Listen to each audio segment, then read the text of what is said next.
Hello and welcome to today's Enterprise Connect and No Jitter webinar, Evolving SIP Trunking in the Cloud Age, Best Practices for Success, sponsored by Voxbone and broadcast by Informa. I'm Eric Kraft with Enterprise Connect, and I'll be your moderator today. We have just a few announcements before we begin. This webinar is designed to be interactive. The dock of widgets at the bottom of your screen will allow you to learn about today's speakers, download resources, share this webinar via social media outlets, and participate in the Q&A session that takes place at the end of our presentation. The slides will advance automatically throughout the event. You may also download a copy of the slides via the Resources widget. Toward the end of our webinar, we'll ask you to complete our survey found on the right-hand side of your screen. Please take a minute to fill this out before leaving us today, as your feedback will provide us with valuable information on how we can improve future events. Lastly, if you're experiencing any technical problems, please visit the Help widget found at the bottom of your screen, or type your issue into the Q&A area, and we'll be happy to offer one-on-one assistance. Now on to the presentation, Evolving SIP Trunking in the Cloud Age, Best Practices for Success. Discussing today's topic is Irwin Lazar, Vice President and Service Director at Nemertes Research, and Matt Brown, VP of Product at Voxbone. Irwin, over to you. Great. Thank you, Eric. And as Eric said, welcome to today's webinar. I'm Irwin Lazar, Vice President and Service Director at Nemertes Research, and I look forward to talking to you and sharing some of our latest research. So I'll go through, we did the introduction, so I'll go through some cloud communication trends and share some of research from a study we just released about a week and a half ago. We'll talk about how SIP services are what the role is of SIP services as you evolve your cloud strategy. We'll talk about some of the emerging features that organizations can take advantage of as they consider moving to SIP services that enable them to support digital transformation efforts. We'll talk a little bit about some of the security considerations as you're looking at SIP services, some of the migration in practice, and then turn it over to Matt, and then we'll wrap up with some Q&A. So just quickly to introduce Nemertes, we spend our time going out and gathering data from end-user organizations. Our goal is to understand what makes for successful deployments, what are the characteristics that successful organizations have that unsuccessful ones don't. So we look at analyzing technology both to understand the quantifiable benefits of the technology. We also look at things like total cost of ownership and so on. So as we get into our research, I'll share some of the best practices that we've pulled out from our latest study. So speaking of that study, we just released about a week and a half ago, as I mentioned. It's called Workplace Collaboration 2019-20. This is a study that we do on an annual basis. We've been publishing this particular study or a variant of it for more than 10 years now. And the approach we take is we go out to end-user organizations through a combination of interviews and survey and gather data about what they're doing and why. What are they spending? What's driving their deployment decisions? What technologies are they deploying? How are they organizing? And what specifically are they seeing in terms of success? How do they measure success? What quantifiable business benefits do they have from the deployments of the different technologies? And then we correlate based on, as I mentioned, the organizations that are seeing more successful deployments versus those that are seeing less successful. So in this particular study, we looked at essentially the breadth of unified communication, real-time collaboration technologies, calling, team collaboration meetings, management technologies, SIP as part of that as well. Pretty broad study. About 45% of participants are North American based, about a third are Western Europe, and about 22% are Asia Pacific, and we try and hit a broad set of participants in terms of company size and verticals. We also are largely talking to people that are responsible for operating, implementing, making decisions, making buying decisions, or influencing decisions related to communications and collaboration. So the big takeaway, and I don't think this is going to come as a surprise to most folks, is that the age of cloud is rapidly accelerating. What we have found is, as you look at that blue line on the bottom, that's the percentage of folks that are using unified communications as a service, meaning that they're going out to a service provider, they're getting a cloud-based offering, paying a licensing fee, and it's essentially a multi-tenant model, meaning every customer gets the same set of features. It tends to be the cheapest, easiest to deploy solution that's out there, and lots of different providers playing in that space. The yellow line is hosted. In that case, we're looking at systems that are custom built for us or hosted specifically for us by a third party. That stayed pretty constant over the last year. But if you add those two together, you're now at about 36-37% of organizations that are now are moving their calling into the cloud.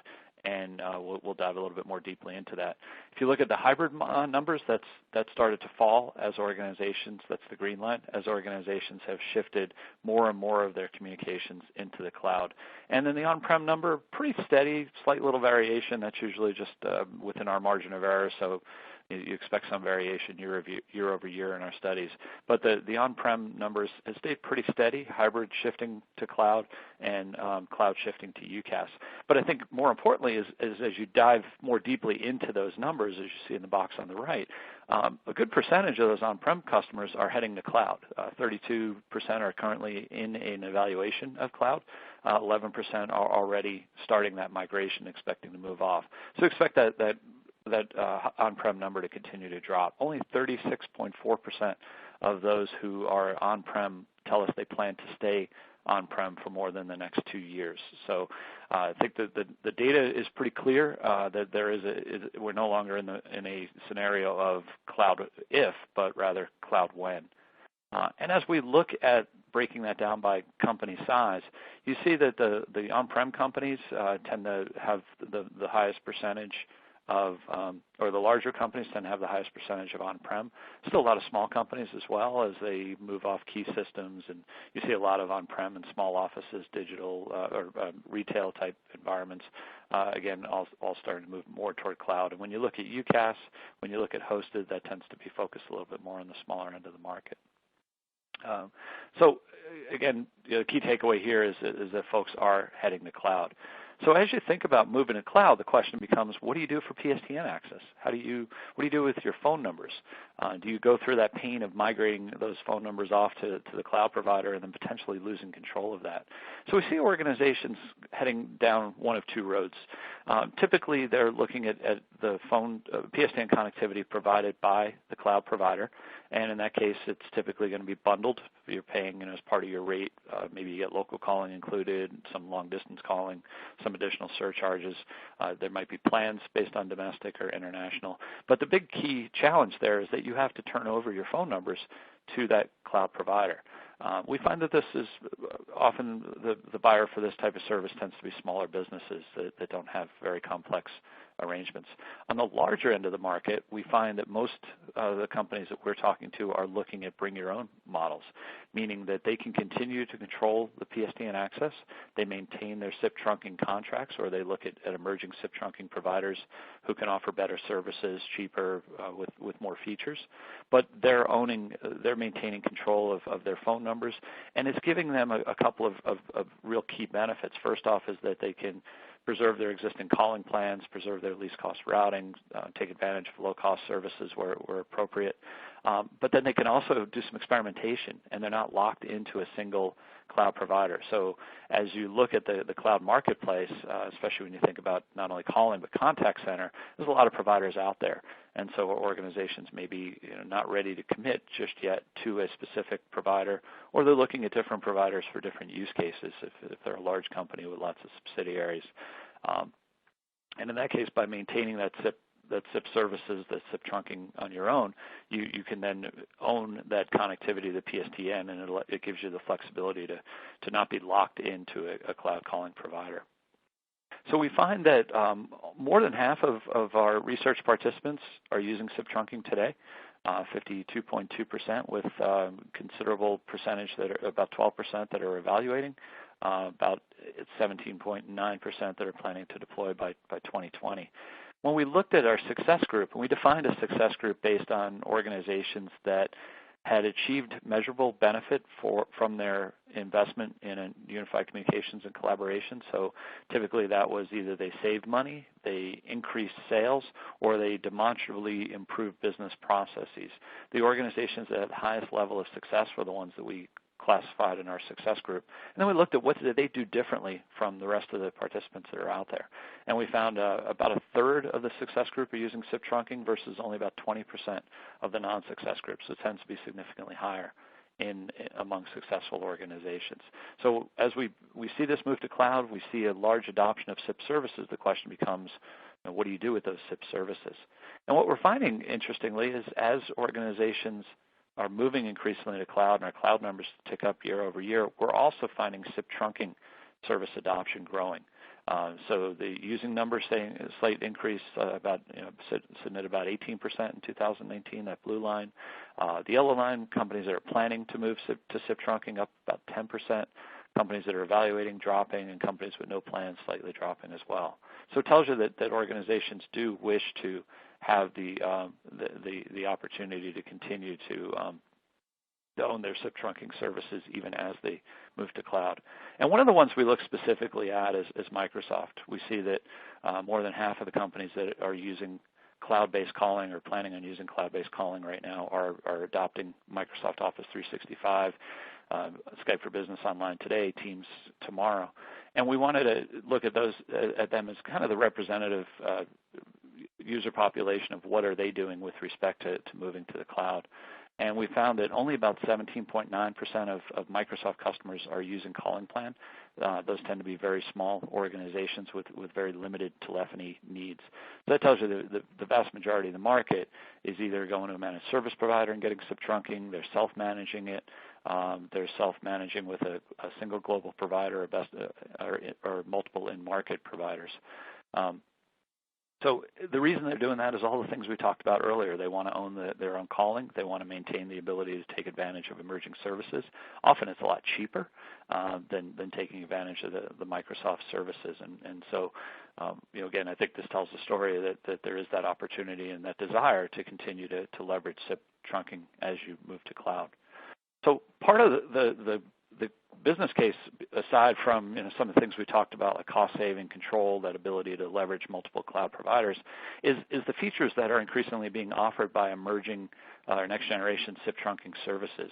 So some of the ones that come up as kind of the key ones that organizations are looking at in our discussions, the ability to easily provision virtual phone numbers, whether that's, say, for a marketing campaign, I have a billboard and I want to put a phone number on there so I know that somebody calling that number saw the billboard. But more often it's having the ability to establish local presence in remote markets. So I want to have a field office in Berlin, but I don't have anybody in that facility, but I can, through a SIP trunking provider, provision virtual phone numbers in that market. And then when somebody calls that number, which is local to them, that call is carried back over that SIP trunking provider's network to me, and then that's handed off to, say, my contact center or sales routing engine or whatever. I want to take advantage of APIs to enable things like number provisioning as people are brought on board, or emerging services like two-way messaging to support digital transformation efforts. So perhaps I want to enable the ability for somebody to text my 800 number or equip existing phone numbers with the ability to receive texts, or I want to support outbound texting using my SIP provider to support features like order notification, marketing efforts, product updates, anything that appointment reminders, security pins, and so on. All the different reasons why I might want to be able to text my customers. Another feature is the ability. I talked earlier about the fact that a lot of companies maintain separate contracts in separate regions. The desire, of course, is to find a partner that can support you anywhere you operate and can deliver SIP trunking services around the world through a common set of interfaces, through a scalable, robust architecture that has peering points in different operating regions. So some of the emerging providers are offering that as a capability as well. And finally, the flexibility to scale up, scale down, to have ease of provisioning, to be able to take advantage of only the services that I need, and that ability to interface with a variety of different cloud providers. So if today, in the contact center, I'm looking at Five9 and Amazon Connect and Genesis, and I'm not really sure which one I'm going to go with yet, or I might have different use cases for each one. On calling, I might be looking at a Ring Central, a Zoom phone, and Microsoft or Cisco, Avaya, et cetera. I apologize for leaving everybody out, but you kind of get the idea that you have that flexibility to support a variety of different cloud-based providers while maintaining that control of the numbering. And so I want to dig a little bit more deeply into what we're seeing in terms of that API and messaging ecosystem. And we're beginning to see collaboration teams start to make significant investments in integration of their communication applications with their business process applications.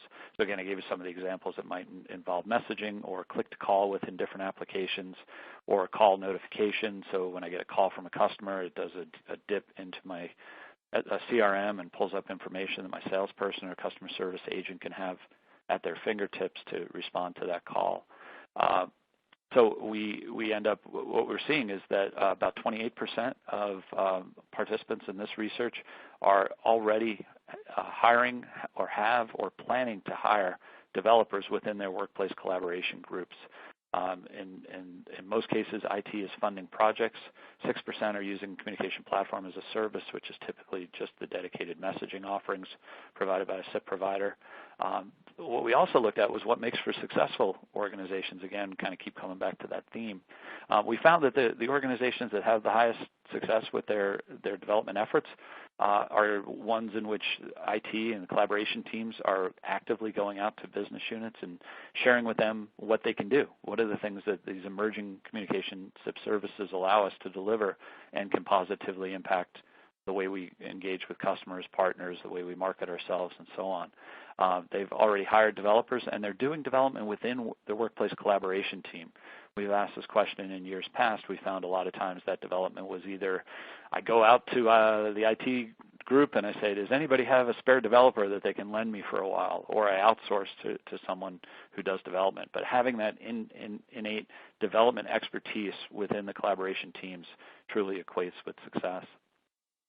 A couple of other areas that wanted to just drill down on before we wrap up, is the first is around security considerations. So we asked organizations if they feel like moving to a SIP trunking service from, say, in this case it's typically PRI, offers any kind of increased risk. And about 24% said that it did.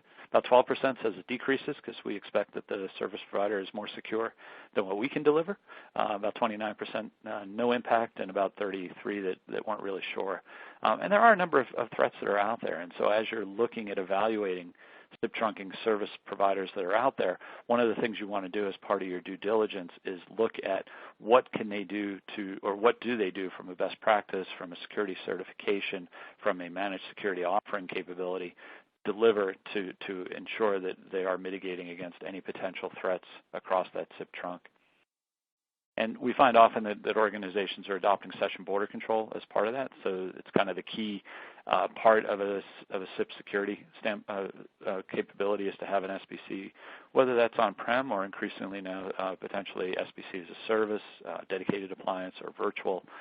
We find that SBC is kind of one of the table stakes as you're thinking about a SIP security approach, and also providing some additional functionality like transcoding and inner working and policy management and so on.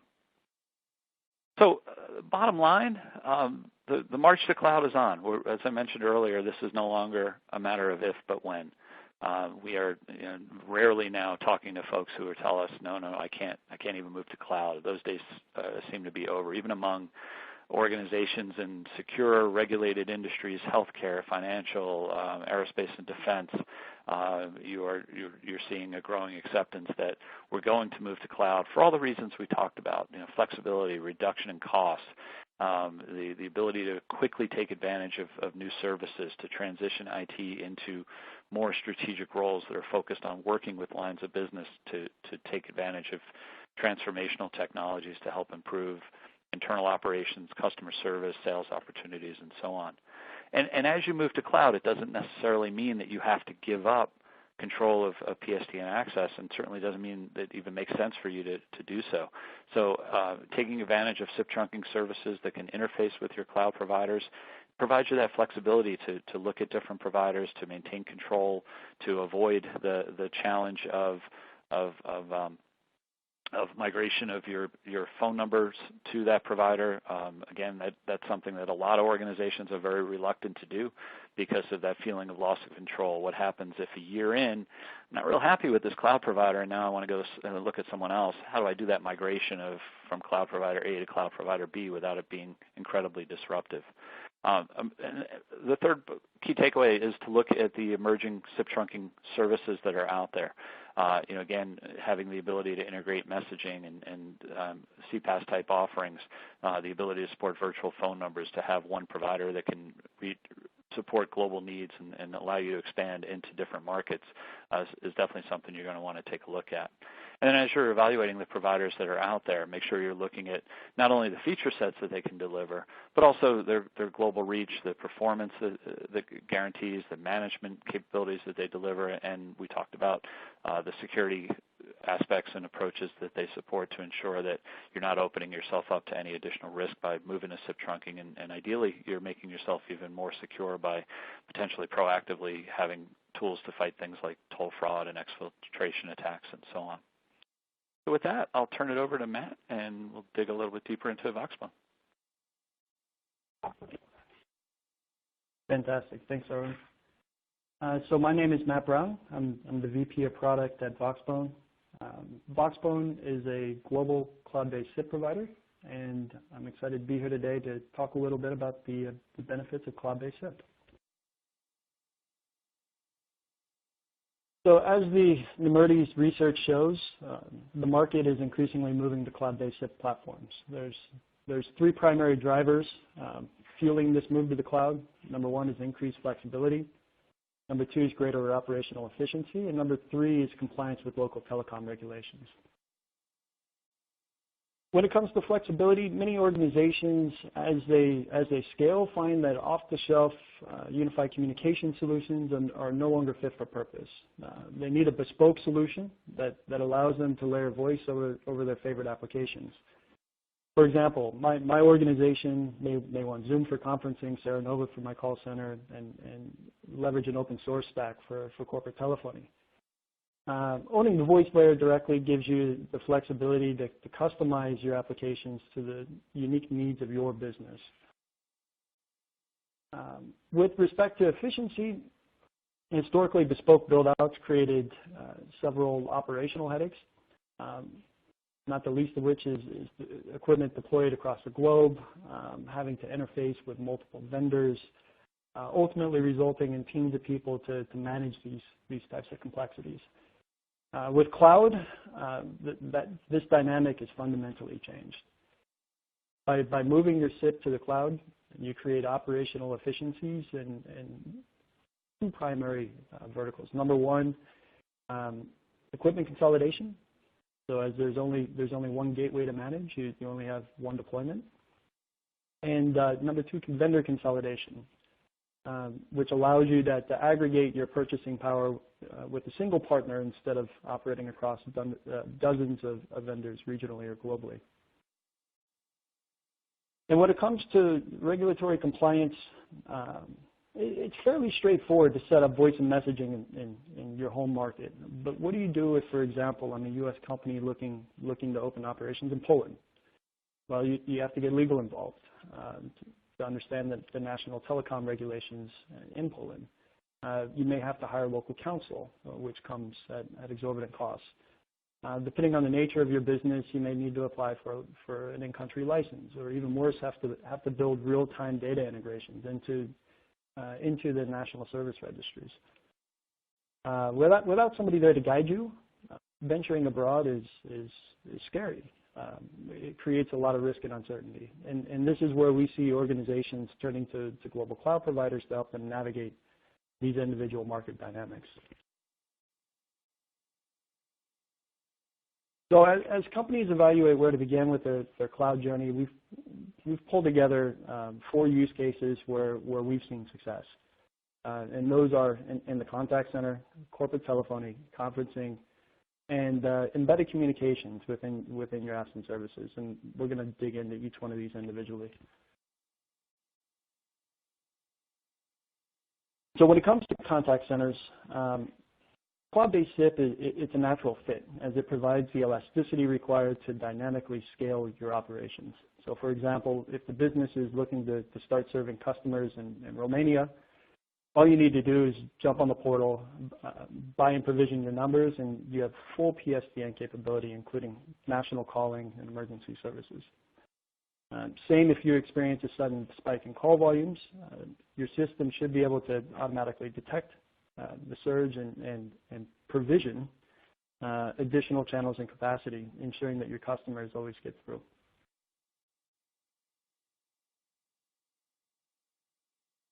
When operating a multi-site enterprise telephony stack, the ability to automate the setup, the provisioning, and deployment of your communications resources is essential. So for example, if I have a new employee starting in Dublin, I want to provision his voice services at the same time I create his email and the rest of his internal accounts. This has historically been difficult, as I may have to go to IT to get email provisioned and internal account access, go to a voice engineer for phone setup. That voice engineer may have to interface with multiple downstream partners, et cetera, et cetera. Same with employees who leave an organization. I want the ability to ensure that corporate resources are shut off immediately upon exit.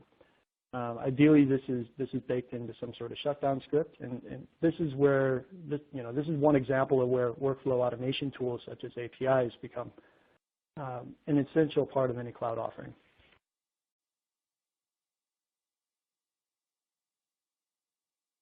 As businesses look to evaluate their unified communication strategy, as Irwin alluded to earlier in the presentation, many organizations are looking to bring your own SIP to power their conferencing solutions.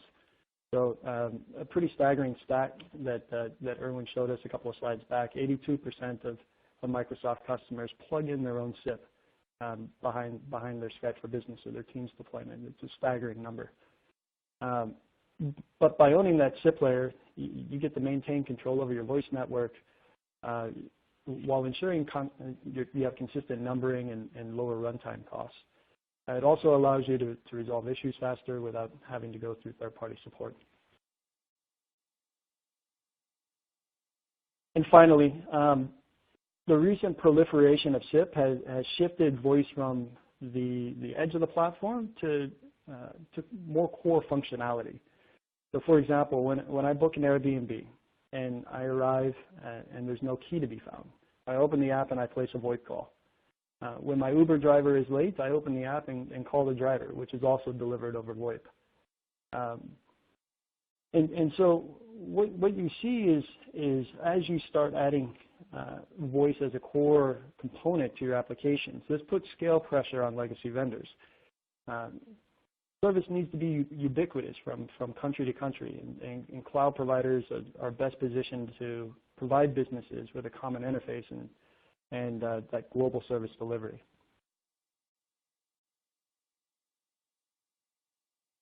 And with that, I thank everybody for listening, and I'll hand it back over to Eric. Okay, thanks very much, Matt, and thank you, Irwin, as well. I want to open up the webinar for questions now. If you would also look at the screen to the webinar survey that I mentioned earlier, that's at the right of your presentation window. If you close that, you can reopen the widget by clicking on the icon there at the bottom of your screen. And thanks very much for helping us with this. It will help us make future webinars better. So now to move on to Q&A. To remind everyone, you can type your question into the text box located to the right of the presentation window, or you can click the Q&A icon at the bottom of your screen. And I want to start out maybe kind of stepping back a little to the whole question of SIP trunks, and we've been doing content on SIP trunks for, I don't know, we've been doing it with Irwin probably for 10, 15 years, and it's kind of interesting that we're now above finally 52 or above half of the enterprises now actually have SIP trunks. I guess in that time also though, like IT departments and I mean, in fact, I think or when you use the term WC or workplace collaboration for what those teams do, but yet a lot of what SIP trunking does is kind of to mirror or get around that and get kind of, it's almost a throwback to the PSTN or something that lets you kind of leverage some things about the PSTN that are still useful. I wonder, are you guys seeing any issues within enterprise, these now WC teams or the larger IT teams where kind of that telephony knowledge and that understanding not just of the telephony technology but also the kind of regulations that drive the compliance issues we're talking about, that the skill level is you're getting a little harder to find that? Yeah, it's a good question. And yeah, we did rename what we used to call unified communication and collaboration or workplace collaboration just because it's a little bit broader term. I think there's a growing realization that moving to cloud doesn't necessarily mean outsourcing all of the complexity. That there are really good reasons why organizations want to maintain control of the PSTN access, control of the call routing, and all the reasons we talked about earlier in the webinar. And yeah, it's definitely an area where it's probably not the sexiest thing to be studying in college or coming out of school with an idea that, yes, I really want to manage a dial plan. So I think it's going to be a challenge. It's going to be an opportunity for managed service providers, for the SIP trunking service providers to offer capabilities to offload some of that management or deliver it as a managed service. I think we found earlier about 28% of the folks that were buying SIP services were doing so through a managed service provider. So I think there will be continued need for that capability. And, again, as those capabilities become far more than just PSTN connectivity and dial tone, as they become embedded into different communication collaboration applications, I think we're at the early cusp, but one of the things that we're seeing now is telephony is becoming inherent as a capability in lots of different apps. So, if I can get telephony now in my inbox through Google, I can get it through Zoom, I can get it through a more of a traditional telephony platform that's out there. Having that capability to integrate that with PSTN access to deliver it in such a way that it's manageable, it meets compliance concerns, and so on, is going to become, I think, an even more complex challenge for organizations going forward. Matt, as a global provider, does Voxbone see that both in terms of the technology and just when a company is trying to deal with a myriad regulations, one for each geography that you're trying to use, almost more so than kind of the cost aspect that used to get talked about the most? Increasingly, yes. I mean, one of the most common conversations that we have in the sales cycle is advising our customers, our potential clients, on how to navigate the complexities of compliance in various markets. Particularly as you take businesses that are centered in North America and start looking to expand their operations into perhaps Europe or Asia. The regulatory environments are completely different and vary country by country.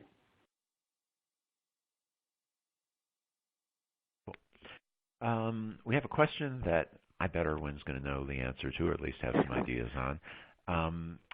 It's from an individual who asks, they say, can you move entirely to the cloud? And I think probably the next part of the question is maybe what they're getting at. What about emergency calls? Yeah, you definitely can. There are lots of companies now that are operating 100% in the cloud, and as I mentioned earlier, especially smaller companies that may be taking advantage of PSTN access that's provided by that cloud provider. With respect to emergency calls, definitely let Matt talk about the Voxbone offering, but we find most SIP trunking providers now do provide routing of emergency calls, passing along of information to meet 911 regulatory requirements. Yeah, and I can confirm that. In fact, the majority of our over 1,000 customers are cloud-only shops. So they've been able to migrate almost entirely out of their legacy on-prem systems. With emergency services, obviously it's country and region dependent. We've been able to solve the emergency calling problem in 34 countries across North America, Europe, and Asia. So it is possible. It does require a lot more investment and time to set up from your cloud provider, but we find that it's essential to providing that on-ramp from an on-prem deployment into the cloud.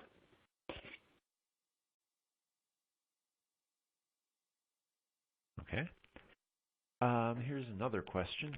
How does SIP trunking, how does the actual voice quality compare to legacy ISDN PRI circuits? So I can share what we've seen in our research is it can be just as good as long as you engineer it properly. So what you need to make it sure of is the network connectivity that you have between you and the SIP trunking provider. Traditionally, most organizations have bought one of the real attractive features of SIP trunking is if I already have a connection to a service provider, I can leverage that connection to run voice over that same data network. But again, you have to make sure you ensure QoS. What we're finding more increasingly now is that organizations are looking at SD-WAN as a means of optimizing connectivity to any, not just SIP trunking providers, but any of their cloud service offerings. So with SD-WAN, it allows you to provision multiple types of WAN circuits. So I could have MPLS, I could have internet, I can have a wireless failover, and the SD-WAN allows you to virtualize those connections so that you can look at specific traffic types, points in time, performance from point A to point B, and send the traffic over that optimal path for that specific type of traffic. So we haven't really heard much in the way at all of organizations struggling through performance issues, again, assuming you engineer the connectivity between you and the SIP trunking provider adequately. So SD-WAN is not a replacement for SIP trunking? No, and it's the means by which you connect your SIP services to the cloud provider. Matt, thoughts about SIP quality? Yeah, I'd just like to echo what Irwin talked about. I think the important thing when we talk to customers who have specific quality requirements is to choose a vendor that gives you the various interconnection options. So, for example, we allow you to interconnect over the open internet via encrypted connections, if you like, or you can connect over VPNs, MPLS, direct interconnection through your favorite SD-WAN provider. Because at the end of the day, having that flexibility lets the customer optimize for both costing and quality.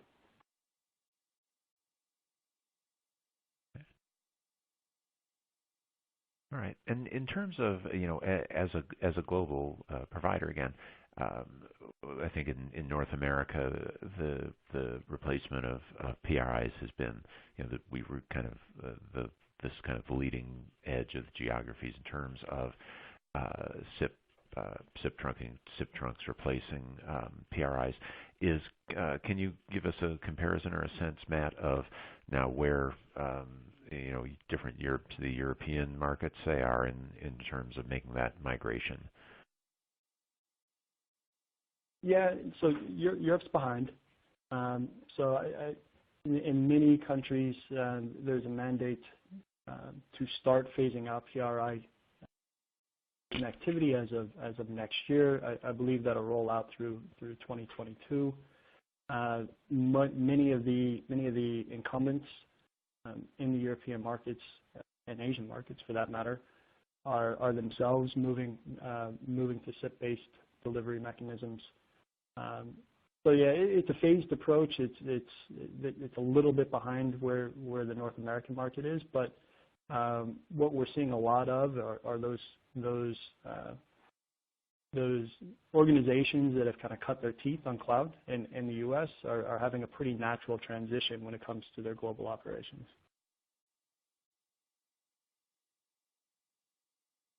And I'd echo that. We've definitely seen higher adoption in North America. I think the study we published, a little over 50% of the trunks in North America had moved to SIP, and significantly lower in Europe and Asia.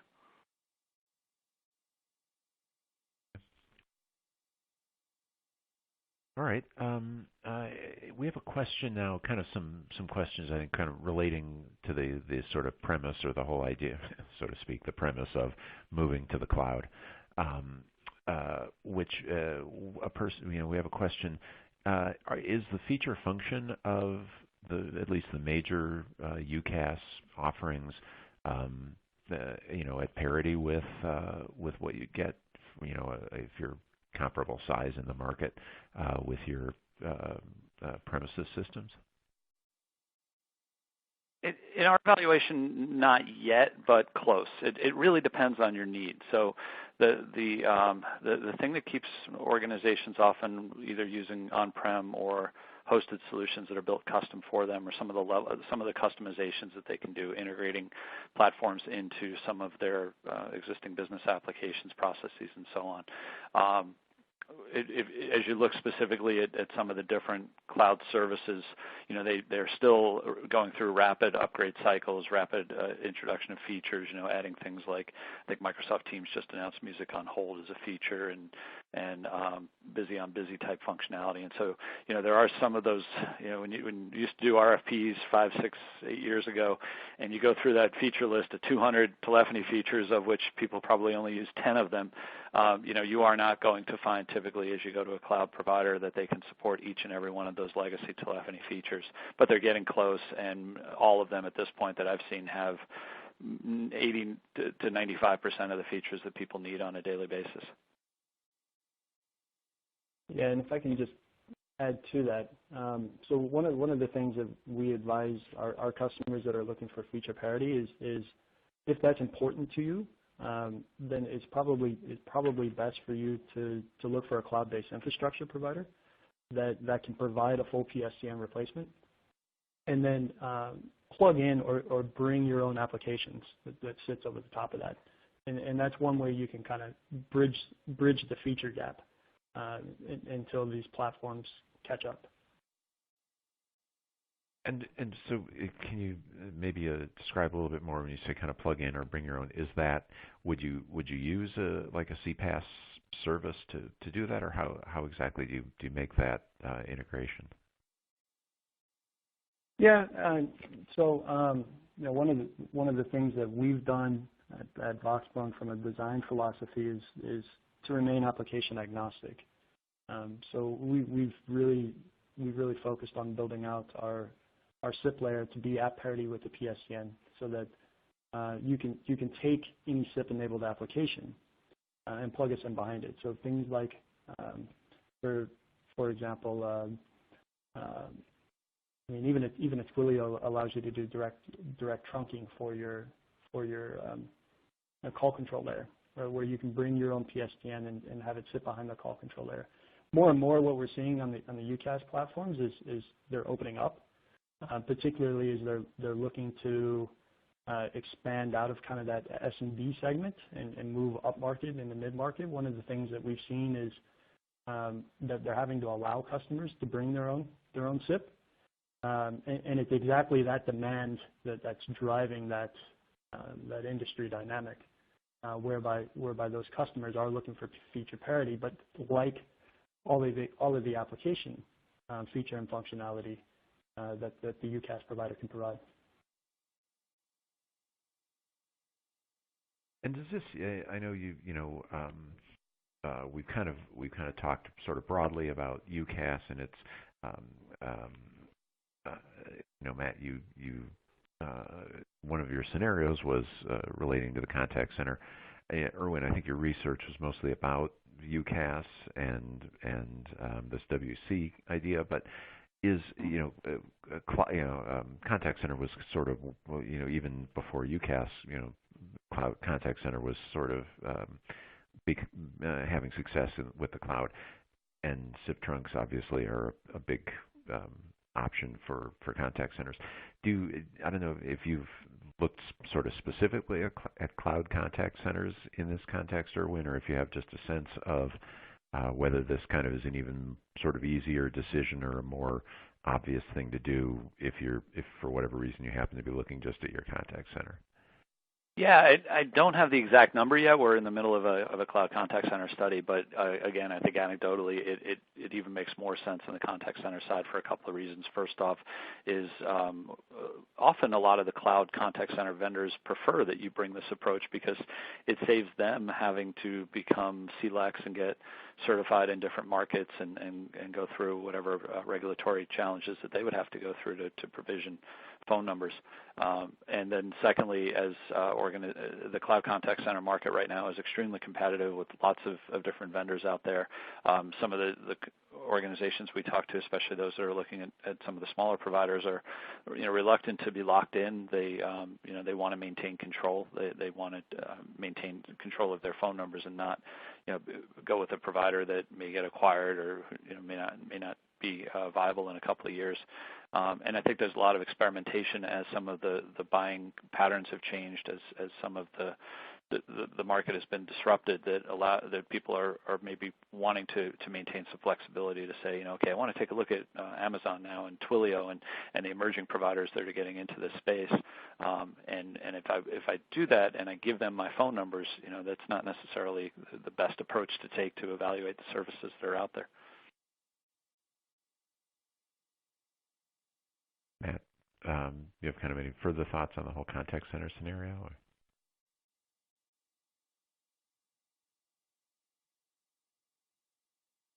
Yes, I couldn't agree more with what Irwin just walked through. The only other thing that we've seen in the contact center is elasticity seems to be a major theme that we're seeing there.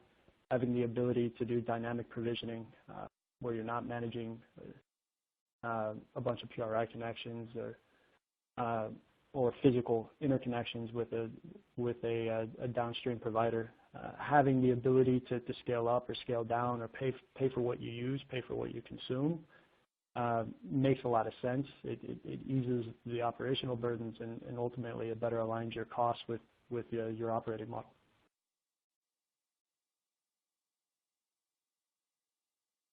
Okay. We have a question here. There are a lot of cloud-based SIP providers out there. What's your top tip or a couple of tips for how you choose the right one? Irwin, I'll give that to you. Yeah. So again, I think I covered part of that earlier, but it's really looking at a few things. It's looking at the breadth of the offering, the maturity of the offering, the regions that they can support, the connectivity that they have to different PSTN peering points, the reliability, security we talked about, their performance and performance management, and some of the emerging features, their ability to support digital transformation efforts, to deliver messaging, to allow you to access APIs for provisioning of users, provisioning of new services. I think, and the cost, certainly comes into that as well. So I think those are the areas as we're helping our clients with evaluating the SIP trunking market. That would be the areas that we would look at. Yeah, and the only one that I would add to that, Irwin, is compliance. Obviously, you want to make sure that the cloud SIP trunking provider that you're working with is a licensed operator, if not a national operator in that market.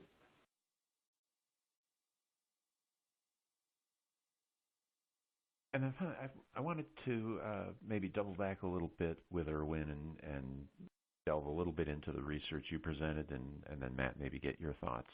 I was kind of struck by how rapidly or how decisively hybrid is falling off in your research, and even kind of quicker than on-prem is at least staying a bit more stable for now, with some decline coming.